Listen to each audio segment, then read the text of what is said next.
Isaiah 28, verses 8 to 12 says, For all tables are full of vomit and filthiness, so there's no place clean. Whom shall I teach knowledge, and whom shall I make to understand doctrine? They that are weaned from the milk and drawn from the breasts. For precept must be upon precept, precept upon precept, line upon line, line upon line. Here a little, and there a little. For with stammering lips and another tongue will I speak to these people, to whom I have said, This is the rest, where you may cause the weary to rest, and this is the refreshing. Yet some of them will not hear. There's another piece of scripture that says, Come unto me, all ye that are laden and heavy laden, and I will give you rest. In another piece of scripture it says, Out of the mouth of babes I have perfected praise. This scripture, in short, is saying that it's not the people who are chosen, or the people who think they're the chosen ones. It's not the people who think they have all the knowledge in the world. But the irony of the situation is, and the simplicity of the situation is, it's going to go on to a people who basically show love. As simplistic and as sometimes as silly as it sounds, those are the people who actually are going to come to these simple and seemingly foolish words that sound weak. Love. To be gentle. To be kind. To be unselfish. These are things that are strange and alien to a lot of us as humans. Not to look out for myself first, but others first, and put myself last, because I care. That is a hard concept for even myself to understand. Because the only thing that we as humans think we need to do is preserve our lives. Self-preservation. Me first. But it is written, He who is last shall be first, and the first shall be last. And it is written in another place, He who tries to save his life shall lose it, and he who loses his life for love or my sake shall find it. It's counterintuitive that to give is better than to receive. It's not natural for us to think that the world is not made for us, but we are made for the world. It is counterintuitive. It is the opposite of what we have seen in society and we tell ourselves. I look at how some people, in order to defend themselves and protect themselves, do the very first sin of man. The very first sin of man, according to the Bible, was when they went after lust, after what they saw and they desired, which was not good for them. And so they lost out. But then the second sin of man was not to acknowledge that they did wrong and keep full responsibility, but as in a perfect incomplete circle, as with sin, to blame someone else and try to preserve themselves. So what did Adam say to God? He said, The woman that you gave me, she gave me of the tree, and I did eat. Not taking responsibility, he palms it off on his wife, Eve. But what does Eve do? Well, Eve says, the serpent. I saw the serpent that you made, and he's the one that told me the tree was good to eat, so I ate it. So you see, not only did the man palm it off on the woman, but then the woman palmed it off on the snake. Of course, the snake couldn't say nothing. And so God dealt out as accordingly. Because you didn't listen to me, Adam. Forever you will work and till the ground by the sweat of your brow, and then you will return to the dust. You will return to the ground that you till. And to the woman he said, In sorrow you shall bring forth children, and your desire shall be to your husband. Then he looked at the poor snake, which probably was possessed by a demon or something, and he said, Well, now on your belly you will have to crawl, and you will constantly be the enemy of man, and he will crush you under his feet, and you will bite his heel. And to this day, that saying is true, isn't it not? Poor snakes. They used to be animals that never crawled on their belly. They used to fly. Did you know that? Serpents used to fly. If you watch them in the sea, you will see them flying and gliding through the water so beautifully. And a serpent is quite a beautiful little animal. Of course, depending on which one you're talking about. But some of the really poisonous ones, they have cute little heads. They're cute little guys. And they really don't want to bother nobody. Unless you step on them, of course. So, like I'm saying, while this may seem like a mythological story to some of you, and if you take it as a myth, it doesn't really matter to me. But here's the moral of the story, because every story has a moral. The moral of the story is, don't palm off your responsibility onto other people when you are wrong. Don't try to cover up things with lies. That's not the best way to cover up a wrongdoing. The best way to cover up a wrongdoing is to confess the truth and then continue on. Not only in telling the truth, but in loving others and having compassion for those people who make the same mistakes you do. Because guess what? There's nobody in this world currently that I know of who hasn't made mistakes. So why is it when you make a mistake, you're not willing to accept the natural consequences for that mistake? If you commit murder, isn't it true that there's the death penalty in some countries, or you have to be incarcerated? Might as well own up. It was a mistake, a horrible one. But you know what? You can end that problem by acknowledging it, accept responsibility for whatever has to come as a consequence, and being willing to make amends. See, in life, if we would just be accountable, if we would just be responsible, if we would just realize and acknowledge we made a mistake, I screwed up here, but I'm willing to try again so that I don't make that mistake, and on top of that, try to make the place a better place as long as I'm around, the world would go so far. Why do you think wars happen? Because people are too big to acknowledge their mistakes. Or other people, they're in the middle of making a mistake, a wrong move. You think by taking over another country and getting their resources and putting people in slavery, do you really think that'll benefit you in the long run? That these same people won't harbor a grudge against you, and eventually they may overpopulate you and land a revolt, and then all of a sudden every one of your gains is lost? People don't think down the road, but only words of wisdom. And one of these things about these so-called myths is that they gathered wisdom over the years about man, about our nature. That's why we have so many shows and superhero movies and all these things. It's talking about our nature as human beings. Most of these stories are not on animals. They're not on plants. They're not on the sun, moon, and stars. Nope, they're on us. Most of our entertainment is about us and what we do and how we react with one another, how we behave. So this scripture, just to focus you in, because it does have a lot to do with Wonder Woman as well, is talking about those people who are seen as the lowly people in the world, the silly people, the simpletons, the people who get oppressed. More than likely, those are the people who actually will be saved. Because if you look at it, poor people tend to be very generous and sharing and loving and kind, because they know what it is to experience hate and oppression and have hardship and difficulty and trials. So therefore, their characters are purged much more readily than the know-it-alls in society and the intellectuals in society and the people up high who have all the power and they're abusing it. Whether they lie, cheat, and steal to get more power, or they just are very oppressive to people with their power. See, with more power, according to Spider-Man, comes more responsibility.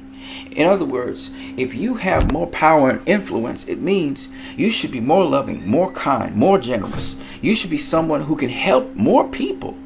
That's what the power is there for. And if you believe that, like I believe it, then you would love Wonder Woman, because she does not abuse her power. What does she do? She uses her power to empower other people and to defend other people and to help other people. That's what it's all about. If you are wealthy, why hoard all your wealth to yourself and try to get more wealth? You share it so that you can become poor again. Why? You share as much as you can. Why? You know, some people think that certain people who lived in this world had a tragic life. There was a great boxer named the Brown Bomber, Joe Louis. And Joe Louis lived a life where he was very, very generous. But he owed a lot of taxes to the government, didn't know that. He ended up, at the end of his days, working in casinos in Las Vegas. He was poor, he was broke. People had to come back and help him. But you know something that's beautiful about Joe Louis's story? Even though he mismanaged his funds, he made a little mistake in his life. He was able to help so many people with his life, that he touched so many people that people couldn't help but miss him when he was gone. Other people turned back and helped him in the time when he was dead broke and he owed a whole set of taxes to the government. Even though this was a man who was a patriot, he was a man that helped to influence the change of World War II with his fight with Max Schmeling. The government never forgave him, and he died broke. He died sick. He died, some people will argue, alone. But I'll tell you this, his life was more meaningful to him because he lived a life of generosity. So what if your life ends in tragedy? So what if people don't remember you? So what if you're not getting praise anymore? A hero is not based on those things. A hero is not even based on how they end up. Being a hero is about doing good, doing the right thing. And heroes make mistakes. That's why I love Zack Snyder's films and his stories. And Wonder Woman is no exception to the rule. And we're going to look at some trivial things, but we're still going to look at some things about Wonder Woman, because I think the concept of Wonder Woman by some people, I was looking online, and some people think that Wonder Woman is this, really fierce, very vitriol, almost man-hating sometimes, very pro-woman, aggressive, always looking for a warrior who stands for right? I think some people have the misconception of Wonder Woman, just as I had the misconception of antihero going into watching Wonder Woman. And antihero is so much more. I'll do a whole video on antihero in time. But these are all Greek mythos. They are based on real people. Okay, Diana is based on a real person. Now it goes all the way back beyond Greek culture to Sumerian culture, and if you've watched Wonder Woman, you will see that Wonder Woman can read Sumerian, right? And there's a reason why Zack Snyder, when he's writing, he goes really deeply into the lore of a character, but you have to pay attention to what Zack Snyder's doing. Zack Snyder is such a he's a wonderful guy. He does a lot of research. He's a wonderful guy. So, you guys need to understand and appreciate Zack Snyder for what he has done. I really completely appreciate Patty Jenkins' rendition of Wonder Woman, because I think a lot of people do not understand the character. Okay, I'm not going to go into historical accounts. You can always go and watch my video before this one. The granddaughter of William Marston, the granddaughter of his wife, Elizabeth, I forgot what her surname is. Basically, she was able to explain a little bit more about Wonder Woman. You can listen to my transcript. Also, the link is down below where you can actually go to the actual YouTube channel to actually see the interview. Okay? But suffice it to say, I'm going to talk a little bit about Wonder Woman. And particularly, I'm going to talk about why Gal Gadot's rendition of Wonder Woman is so much like Wonder Woman that was created, the intention and everything about her. Okay, so here we see Gal here, and she's doing the incredibly powerful symbol, the power symbol that Wonder Woman does. And this symbol is so powerful because it actually means love. Okay, here's an animation of that, and this is somebody who animated Gal Gadot's character to create this same thing. Okay, and you can clearly see, if you haven't realized it, that is definitely Wonder Woman, right? Just in case you don't think it's Wonder Woman, there's Wonder Woman right there, animated. Okay? And Wonder Woman always has been someone who is not about vitriol and vengeance and wrath against men. Wonder Woman has never symbolized that. Even though there's some iterations of Wonder Woman that are extremely vitriol and vicious, they usually are not canon versions of Wonder Woman. We're talking about the Injustice Wonder Woman. She was a beast, right? and she was evil. Okay, and then we had Flashpoint Paradox, where Wonder Woman was again very venomous and very vicious, and she was killing people and stuff like that. Not that Wonder Woman doesn't kill people, but I mean she was really killing people. We'll get into that version. But I was speaking online. I was watching this video with a girl who she really loved Xena, Warrior Princess, and Xena had vitriol. She had venom. She was even evil at times in terms of how she behaved with people. Very sometimes she would just sucker punch you. You know what I'm saying? But see, I would like this young lady to understand something, as well as some other people who may think Wonder Woman needed to be big and buff like Gina Carano, or she needed to be like Lucy Lawless's character, Xena. And by the way, Lucy Lawless also played Wonder Woman in the animated series Justice League: The New Frontier. So she had played a sort of, again, very vicious kind of woman-centric Wonder Woman. Okay? But what I want to tell you guys is that Lucy Lawless' character, Xena, Warrior Princess, Xena, was actually a villain. Now, the series was kind of wacky, it was kind of comical, and really, Lucy Lawless sold the character because you have to understand this character began as a villain. It was Hercules who changed the desire and motives of the character, Xena, and Xena started to do good. And it was very weird for her. It was very awkward. So you see her here, and you see her face sneering. It's because she really, and when she calls the guy a son of a bitch, it's really because Xena really comes from an evil background. She was a villain, okay? Very venomous, evil, vicious villain, okay? And she used to fight like crazy, okay? So the reason why Xena has these sort of villainous elements to her, she's like an anti-hero, is because she actually came from a villainous background. And she loved being evil until Hercules met and then transformed her life. And it was very awkward for her to be good and to actually do acts of good and for people to actually think of her as a hero. So it's Xena brings a certain mean streak in her. Even when she's a hero, she's quite mean. And I'll show you what I mean. So here she... I did really love the character, by the way.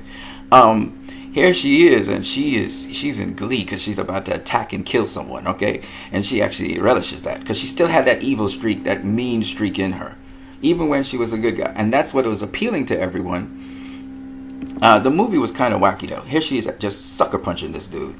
I mean, I'm sorry, sucker killing this dude. Actually, she kills him. She just chops off his head. She found the joke funny that the guy gave, and then she just killed him after. Now this is so Xena's a mean person, okay? And she didn't like that she found the joke funny. Now the movie was kind of wacky, just like Hercules. It had humor and it was wacky. The fight scenes weren't that great, I think, but the thing that really made people appeal to Xena Warrior Princess was the likability of the character. We know the character came from an evil background, so the character still has that kind of evilness in her. And at the same time, she's trying to do good. She really is trying to be a good person because of Hercules' influence on her. So you have to understand, this is what Lucy Lawless was portraying, and that's what makes... Here, this is really funny. This is really funny. Here, she's actually enjoying the tender thing of a teddy bear and a flower, and she's like, should I be enjoying this? I'm a mean warrior. I was evil. I didn't like these things. So Xena is a special kind of anti-hero person, and she found certain things very awkward. Here she was headbutting this guy who he was supposed to. She used to fall prey to falling in love with him. He was a god as well. He headbutts him. But she, because you see, she generally is, if she finds she has feelings for people or something, she finds this very strange, and you know, intimacy is not really her thing. So Xena was she was her own boss. She was her own person, and sometimes she would snap between being a nice person and just being an absolutely evil person. Okay, so Xena was pretty much unpredictable, and that's what made her so cool. But she generally fought for a good cause in the end. Here she is about to fight, and she's like, ah! She also made this loud sound, and she would just go into battle, and she did not give a damn. Okay, I could tell Lucy Lawless had fun with this character. You could just break free, let your hair down, and just whoop ass. So that's Xena. Okay.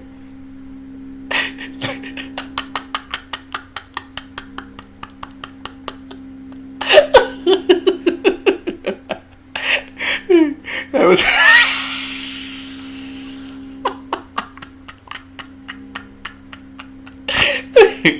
I mean, you had to enjoy. For those of you who have never seen Xena Warrior Princess, I used to watch it when I was in my teens. That and Hercules. I didn't really like Hercules that much, but Xena was definitely one of those likable characters back then. Sorry they took her off from TV because she was a very strong female role model, but at the same time, she was a villain. She was kind of like Harley Quinn, but Harley Quinn is like Xena on steroids, and Harley's not as strong as Xena. You can see how big Xena is here, and that's her sidekick dancing away. She's having a ball and breaking free, and Xena's like, pull her back in line, like, hey, where you going? You can see the villain in her, right? You see the villain.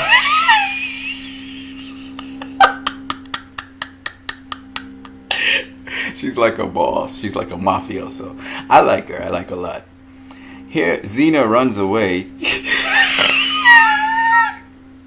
because she's like, what the heck am I doing? This was I think an episode where she starts to do good and the people are about to compliment her and they're running towards her, and she didn't want to be hugged. Yeah, Xena Warrior Princess. So I can see why people would love that character. It was really a one-of-a-kind character. There was nothing like this story. And I think that's what made Xena quite a great... I mean, up to this day, everybody thinks of Xena as Lucy Lawless, okay? So when I was listening to one guy and another person, a girl, they were talking about how Wonder Woman should be like Xena. They didn't understand the roots of Wonder Woman. Who Wonder Woman really is, okay? So they thought that Gal was being, the deer and the babe in the woods act, and she was kind of gentle and meek and mild, and she wasn't skinning up her face and giving these kinds of expressions. And she wasn't like this, authoritarian and just beast, just mean, okay? She wasn't like Xena, and everybody thought that she should be like Xena. But Wonder Woman's not like Xena, okay? So if I were to show you, that's Xena there. This is Wonder Woman, okay? Wonder Woman's different. Wonder Woman smiles a lot more. Wonder Woman is very peaceful. Wonder Woman does not go, war is not the first option for Wonder Woman. It's the last option. As much as Wonder Woman doesn't mind fighting. If you watch, when she was fighting against Doomsday, and Doomsday threw her across, she lost her shield and sword, she grinned, as if to say, I got a match here. All right, let's bring it. Bring it, sucker. And then she chopped off his arm after that.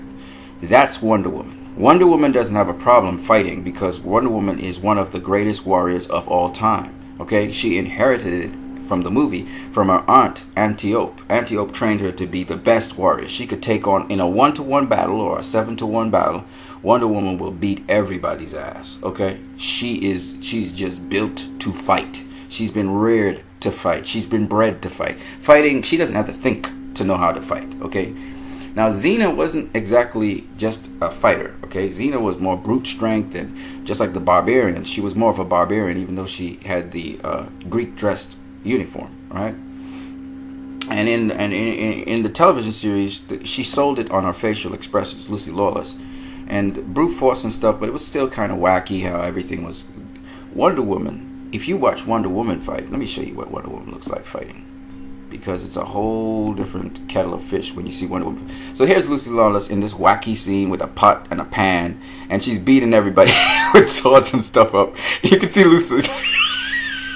Lucy Lawless was having fun with that character. Here she's laughing, she's thinking, this is so funny. It's comical. But at the end of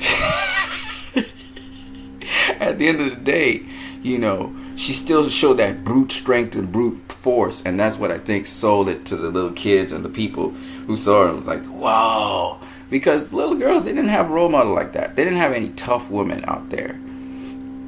So Xena sold that for them.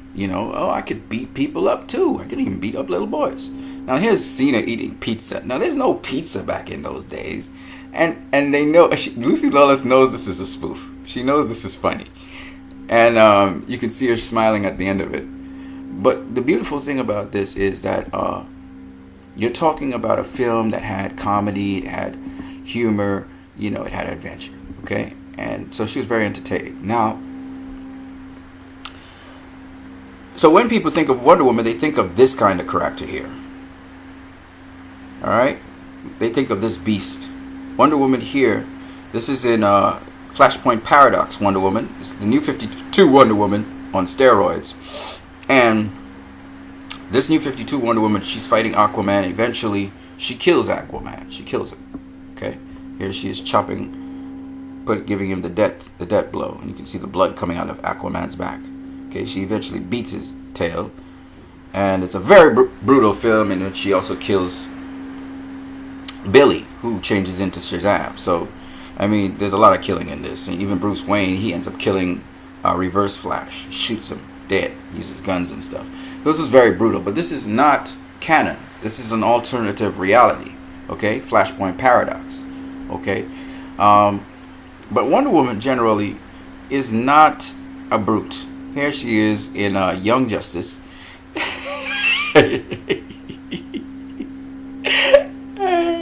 She saves Batman's life, and Batman just crawls off, and he's like, nope, I go alone. So when you see Wonder Woman, even when she's fighting, she doesn't really fight with anger. She fights with skill. Here she is using the lasso here, and she drops a knee, and then she elbows Superwoman. Okay, Superwoman's from the alternate reality, the crime syndicate. I think that's Earth 13 maybe, right? And you can see the brilliance. The thing about Wonder Woman is not her brute force, it's her skill. She's a very skilled warrior. She's very strong, but she's also very skilled. Here she is blocking a whole set of bullets, and I believe this was in The New Frontier. So this is probably Lucy Lawless's character you're watching at here. Here she is again. She is fighting Granny Goodness and I forget the band of women who are employed by Darkseid. The name is coming at the tip of my tongue and then it disappears. It may come to me. But again, it's the skills in fighting. She is trained as a warrior. She's not just a brute. She doesn't just use brute force, okay? Here she is again, defending and then blocking against a bunch of alien blasts with her gauntlets, okay? Here she is in Justice League War, and this is where she hurts Darkseid's eye. They couldn't kill Darkseid. Darkseid can't be killed, but they pushed him back eventually into the boom tube, so he went back to Apocalypse. All right, here she is again. This time, this is Wonder Woman, normal Wonder Woman. Again, she fights. When she's fighting, of course, she's going to be much more serious when she's fighting. But when she's not fighting, she doesn't have a mean expression. She's not mean. She tries to fight with morals. But if she has to kill you, she will kill you. Okay. Here she is taking on Doomsday's parademons, defending Steve Trevor and the little girl and the ice cream man. Okay. And here she is in Wonder Woman, and again she can really fight. So she pretty much disengages everybody, and she can fight multiple people just like how she fought the parademon. Here she is defending herself against all of these bullets and stuff. But again, Wonder Woman, the thing about Wonder Woman people don't understand is she does what is necessary, and she gets the job done. Okay, like Marston's granddaughter was saying, she gets the job done. Here again, she's not mean or anything. Wonder Woman's not a mean person. She's a very loving, caring person. She cares about people, and you saw that in the movie. She cares a lot about people. All right, but she gets the job done. Okay. Here she is in Injustice. This is using the shield to knock away Batman who's coming in. We saw her in the Wonder Woman movie use her shield to knock a guy straight through a window into the rooftop of a building. Here she is using the shield here. She's also taking on soldiers at the same time.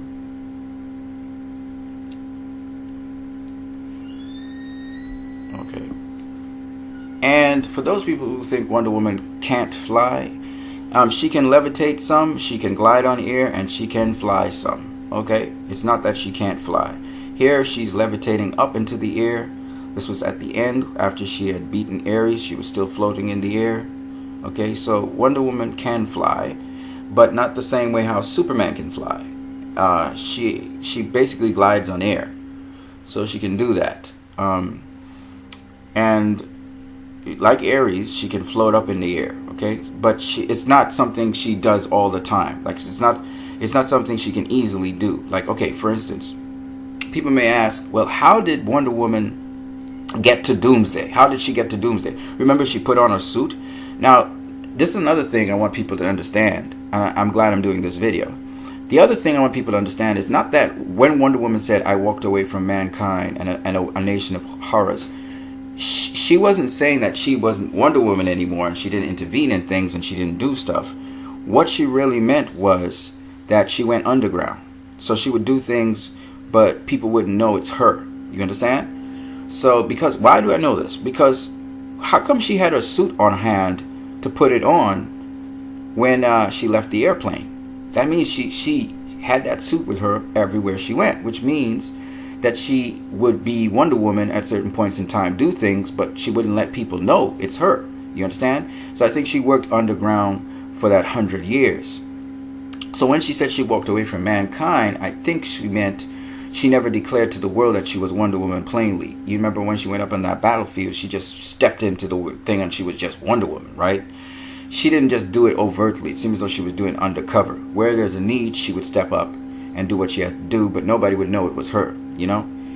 So that's what I got. Now, post Batman v Superman, we saw her at the end of Wonder Woman. We saw her jump off of a balcony and glide off into the city, and you see her gliding upwards. So I think she can glide on air. She can fly, but not fly as in flight, not like Superman, where Superman can use electromagnetic, metaphysical powers and lift himself off the ground and glide away. She's a little bit different. She seems to use her bracelets and her shoes, kind of like in the New 52 version of Wonder Woman and the Rebirth story, where she can glide on air, where we have the Etta Candy story. I think it's between the New 52 and the Rebirth. I don't know which one it was, where she glides using her shoes and her bracelets, and she's able to glide on air. I think that's what we're seeing with this Wonder Woman. She can do that, but she can't just do it on the drop of a dime. In this movie, she was running mostly, jumping mostly, right? But she can glide. Definitely, she can fly. Wonder Woman can fly, and she can levitate off the ground. She can come off the ground. It's not just slow-mo. It's literally real, okay? So, does she have the powers like Superman to kind of lift off the ground? I don't think so. I think her bracelets and her shoes allow her to raise off the ground. That's what I think. So she can glide. Technically, she can fly. Like, if she leaps off a very high place, or she even runs on the ground and then leaps off, she could actually glide up on the air like a bird and ride the air currents and go higher if she wants to, or lower. But it's not something she does all the time, apparently. Okay? So that's how she got to Doomsday. She probably took off. Why? So you're asking, why does she go in a plane? Well, because she wants to just kind of move normally among men. She assimilates among men. Steve Trevor started to help her assimilate. And if you look at the end of Wonder Woman, you see her assimilate again amongst people with Etta Candy. Of course, Etta Candy ends up dying, and she lives old, probably dies. And she probably knows Diana pretty well, too. I also think that Themyscira, so I want to give you guys a heads up on some of this stuff. I think Themyscira you know the shield that Zeus put over the Themyscira that hides it? I think Themyscira is in a different dimension. It's on Earth, but it's on a different dimension, which would explain why when Steve Trevor came out from Themyscira with Diana, they were very close to London. It's some sort of dimensional warp, and somehow Steve Trevor was able to enter that dimension for a brief period of time, which is why it was all sunshiny and everything as well. Because it seems as though that Themyscira is in a different dimension. Okay? So I just wanted to explain all those things to you guys. Those of you who've not seen the movie, it's going to be slightly spoilers for you, but don't worry about it. I didn't really explain much about the movie, so you don't have to worry. So again, this is Diana, and you can see how powerful she is. And she's absorbing that tremendous energy blast there. And this is Diana definitely moving like Wonder Woman with the lasso of truth. And you've never seen any woman in action movies ever move like this. No one has ever done this in live action. We've seen it in cartoons, but we've never seen this in live action. This is definitely Wonder Woman in live action. There's no mistaking it. I love also the cinematography. The cinematography highlights Wonder Woman in the midst of all of this. So even though it's a sunlit day, they're fighting and stuff. You see Steve Trevor there advancing and shooting different people. You see Wonder Woman just using that lasso. That's exactly how Wonder Woman uses a lasso. I would have loved to see her take that lasso and push it down with her foot and then pull someone to her, but it's all good. That's cool enough.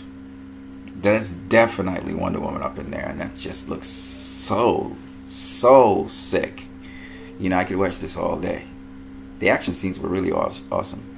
Here she is slamming the bracelets together. Again, this is very much like Wonder Woman. She uses them to block things. We saw her block things with the bracelets. Here she's sliding in on her shield to fight another soldier. People don't understand how difficult this is to do. I mean, people talk about Jamie Alexander filling this role. I could not see Jamie Alexander filling this role. I've seen Jamie Alexander in Thor, and her fight scenes pale in comparison to what Gal Gadot was doing on the screen. Gal was doing some shit that I have never seen. I mean, stunt women do these things, but not actors. And I'm talking about Gal was actually, the scene where she was running into the village, that was all Gal doing all of that. And then some of the fight scenes you saw, that was Gal fighting. Okay? It wasn't a stunt double. That was Gal fighting. So, I mean, Gal Gadot, I mean, she looks fantastic doing this stuff, and I mean, it's just crazy, man. So we even have an Injustice Wonder Woman, and even that Injustice Wonder Woman, how she fights is exactly how Gal is fighting, okay? And that's what I like about Gal Gadot. This is a stunt scene. I don't know if Gal was doing this, but this is just impressive. I mean, I ain't seen nobody. I mean, I've seen it in martial arts movies with Taekwondo, but this shit is off the charts. This is off the charts. And that's what makes Wonder Woman Wonder Woman. She can fight, and she doesn't have to be angry to fight. Now you see the little bit of intensity there where Gal is running that lasso there. She's whipping that lasso. That last scene there, it's a mix of two scenes that's happening here, but man, it's a real treat to watch this movie. Action-wise, I haven't taken in everything. There you see Steve Trevor also kicking a soldier here.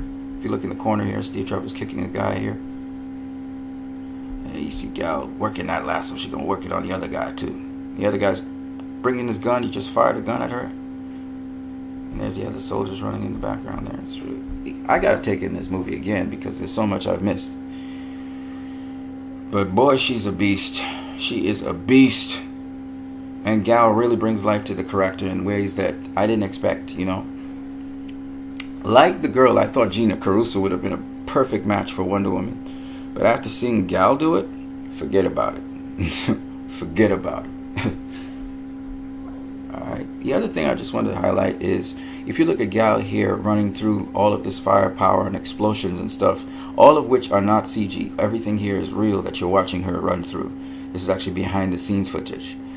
And what is so sick about this is, if you look at Gal, she looks absolutely like a Amazon and an athlete and everything. She is not pretending to do this.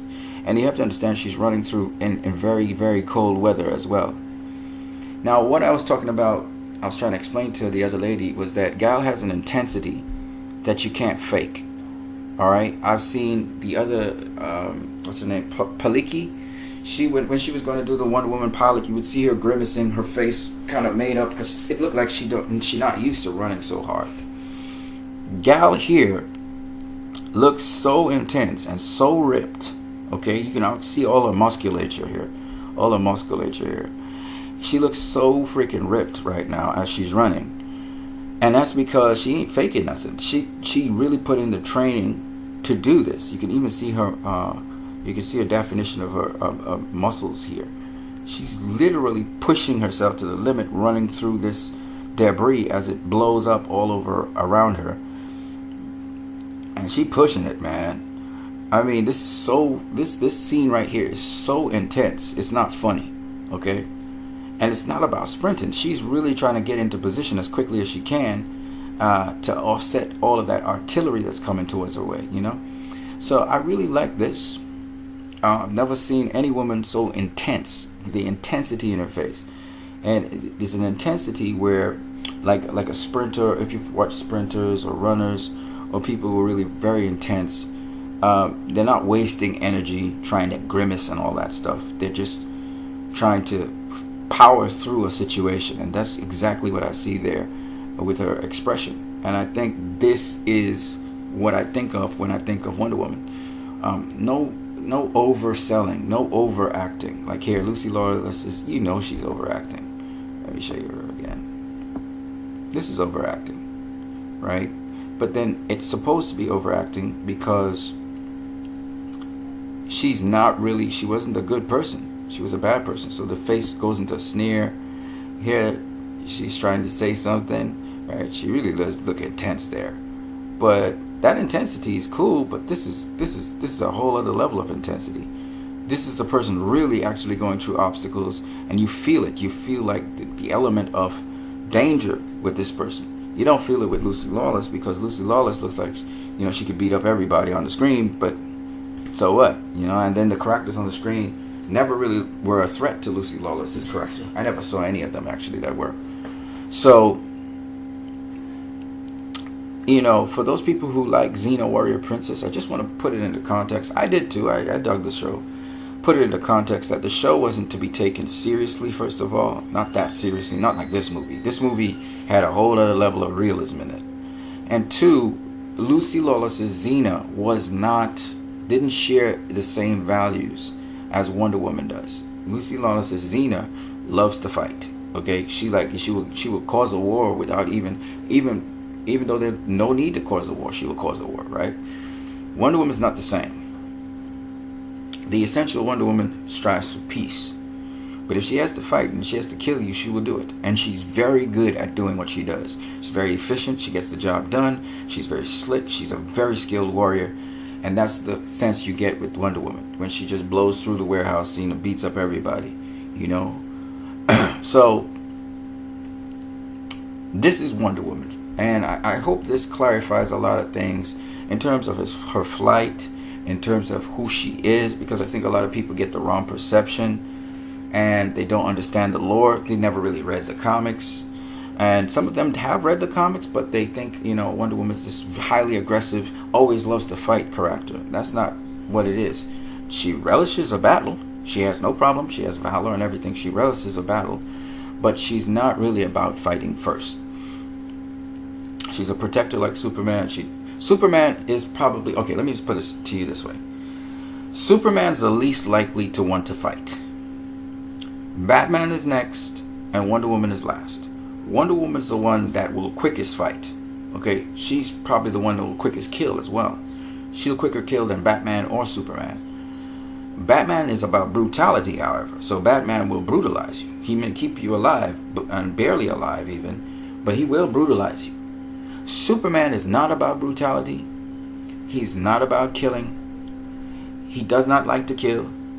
And he does not like to fight. So Superman doesn't like to fight. He doesn't like to kill.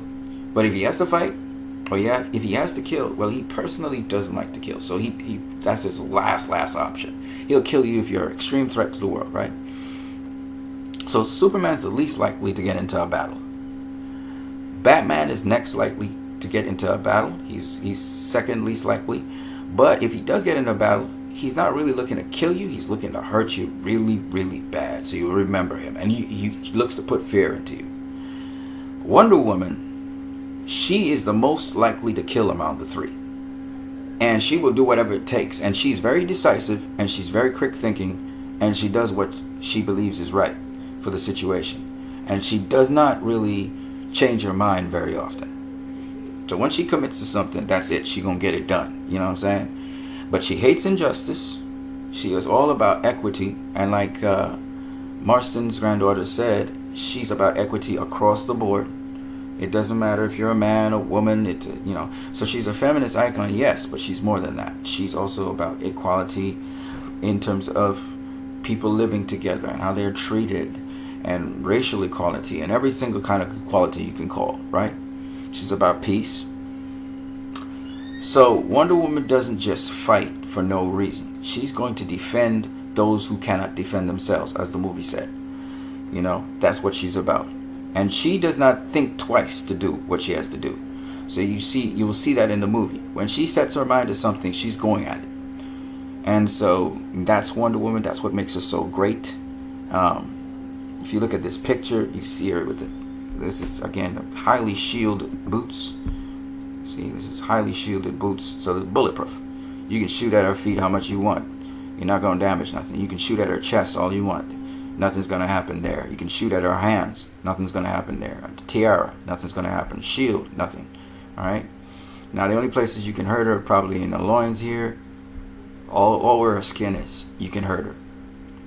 Now another thing that people don't know is Wonder Woman. Yes, she is pretty strong. She's damn strong. Okay. But as you know, she can be hurt by bullets and sharp objects, especially sharp objects. So if you listen to any trailer with little Diana, she will say, "I will be careful, just like you. No sharp objects." Okay, she will say no sharp objects. And no sharp objects means anything sharp. You have a sword, a spear, anything like that, bullets. You can wound Wonder Woman, but she does heal rather quickly. She heals pretty rapidly. But she can be wounded. Therefore, she can be killed. Okay? But another thing that people don't understand, and so I'm trying to explain this to people, is Wonder Woman is an immortal. Like Superman is an immortal. Okay? But just because you're an immortal doesn't mean that you can't be killed. Okay? An immortal can live forever. Okay? The gods are immortals. Right? The Greek gods are immortal, but they can be killed. So Wonder Woman can be killed. Superman can be killed. Well, we saw that in BVS. Okay, Doomsday could have been killed. So even though Wonder Woman can be killed, she's an immortal. Just like, think about the Highlander. Those of you who know about the Highlander and the Highlander series and the and the Highlander movies, the Highlanders, they're immortals, but they can be killed if you cut off their heads. Okay, so it's not, immortal doesn't mean that you can't die or you can't be killed. It means you would live on forever, but if you have a certain circumstance or situation that happens to you, you would die.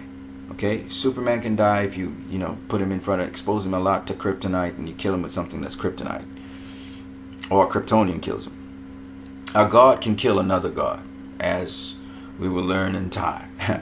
So Kryptonian can kill Kryptonian, God can kill God. So at the end of the day, when you look at this movie, you have to bear all those little variables in mind. So for those people who like Xena Warrior Princess, and I watched Xena Warrior Princess growing up, okay? And I watched Hercules growing up. Hercules was a half man, half god. He was like that. Even so, Hercules could be killed. Achilles could be killed. Wonder Woman can be killed. And so forth and so forth and so forth. Okay? So, Wonder Woman's not Xena. She has a different set of values. I showed you how Gal Gadot's Wonder Woman is very much like the Wonder Woman we saw growing up. She's probably more like Wonder Woman than almost any other Wonder Woman we've seen in live action. And we've seen Linda Carter's Wonder Woman. We've seen a number of Wonder Woman in live action. But Gal Gadot, she definitely is Wonder Woman. There's no doubt about that. When we think of Wonder Woman, the character, that definitely is Gal Gadot. So I definitely believe that Gal Gadot is Wonder Woman. She feels like Wonder Woman. I like this animation of her by a fan. She feels like Wonder Woman. She looks like Wonder Woman. You know, it's really awesome. Let me zoom in on Wonder Woman here. And here is Gal Gadot's Wonder Woman here. That's definitely pulled straight off of Gal Gadot right here. And you can see how calm she is. She makes the sign. And she takes that bolt of lightning. Yes, sir. So I hope this educates everybody on that.